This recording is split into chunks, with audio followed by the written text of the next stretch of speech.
CMR jewellery మన కాకినాడలో అతిపెద్ద జ్యువెలరీ షోరూమ్ మార్చి 30న గొప్ప ప్రారంభం. కానీ దుర్మార్గుడు వచ్చాడు, వచ్చి ఇష్టానుసారంగా చేశాడు. నమ్మించి మేము గొంతు కోసిన వ్యక్తి ఈ జగన్మోహన్ రెడ్డి. ఆ విషయం మీరు గుర్తుపెట్టుకోండి.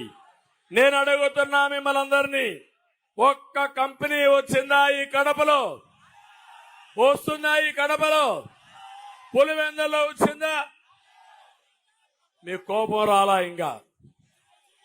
ఇంకా మన జిల్లా వాడనో, మన రెడ్డి అనో, మనవాడనో, లేకపోతే మన కులమో మన మతమనో ఇంకా మీలో ఉంది ఉంది ఉంది.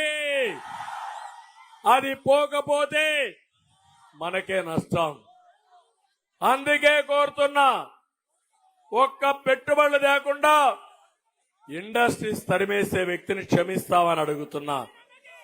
అసలు రాయలసీమ గురించి మాట్లాడే అర్హత ఈ ముఖ్యమంత్రికి ఉందా అని అడుగుతున్నా.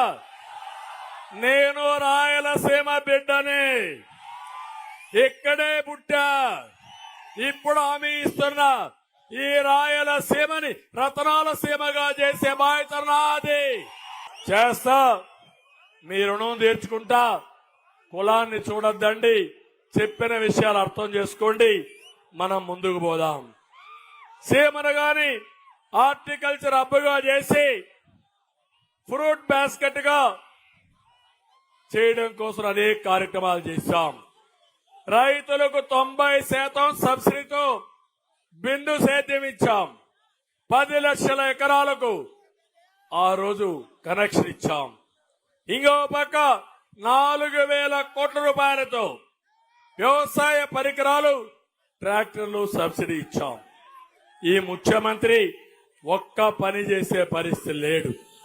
అందుకే ఈ రోజు మిమ్మల్ని అందరినీ ఒకటే కోరుతున్నా. ఈ రోజు మీరందరూ ఆలోచించాలి. ఈ రాయలసీమ బాగుపడాలంటే క్విట్ జగన్మోహన్ రెడ్డి, సేవ్ రాయలసీమ. సిద్ధమా మీరు? సిద్ధమా మీరు? ఈ రోజు మీరందరూ ఆలోచించాలి. ఈ రాయలసీమ బాగుపడాలంటే క్విట్ జగన్మోహన్ రెడ్డి, సేవ్ రాయలసీమ. సిద్ధమా మీరు? సిద్ధమా మీరు?